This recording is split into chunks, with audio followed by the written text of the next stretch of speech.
বন্ধুরা, আপনারা কেমন আছেন? আশা করি ভালো আছেন। আমিও ভালো আছি আপনারা দোয়া আশীর্বাদে।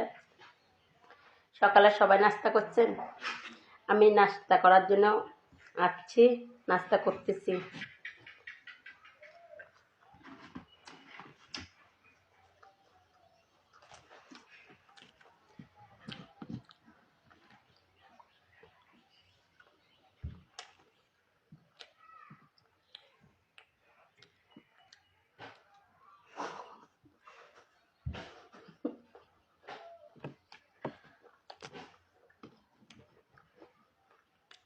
আমাদের ডাক্তার সোজা